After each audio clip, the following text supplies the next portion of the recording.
Alors pour comprendre une culture, il y a un outil que je trouve passionnant et qui m'a tellement aidé dans le perso comme dans le pro en bossant avec des internationaux. C'est le modèle de Hofstede. Je t'explique comment l'utiliser en 60 secondes environ, t'inquiète pas, ça sera pas trop long. Hofstede repose sur 6 dimensions qui mesurent comment une société fonctionne. Et ces dimensions influencent directement la communication, la prise de décision, le management, la négociation, l'innovation. Donc pour comparer deux cultures, tu regardes simplement leur score sur ces 6 axes. Donc, les 6 axes, quels sont-ils? Un, distance hiérarchique, genre à quel point on accepte le pouvoir. Si c'est faible, tout le monde parle. Si c'est fort, on écoute le chef. Individualisme versus collectivisme, ce qui se passe en priorité, l'individu ou le groupe.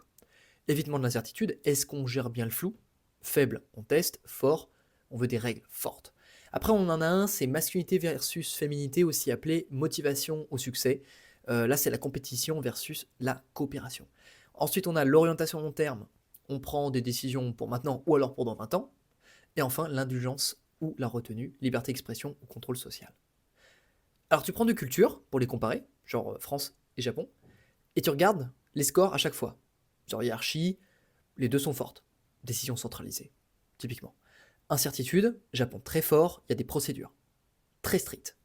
Alors que bon, en France aussi, besoin de cadre, mais un peu moins. En termes de masculinité, bah, le Japon est très compétitif, la France beaucoup, beaucoup, beaucoup moins, parce que beaucoup de malentendus. Individualisme, France élevé, Japon très faible et sont plutôt collectivistes. Ils pensent au nous. Logique de groupe, et ainsi de suite. Donc tu vois, tu peux faire ça pour n'importe quel pays, c'est très rapide, c'est très efficace et surtout c'est opérationnel. Alors évidemment, à nuancer, on est toujours plus que notre culture. Évidemment, Hofstede ne dit pas qui est gentil, qui ne l'est pas. Il te montre plutôt comment une culture va décider, communiquer, innover. Donc si tu veux réussir à l'international, par exemple, tu dois lire la carte avant de rentrer dans la salle. Voilà, voilà.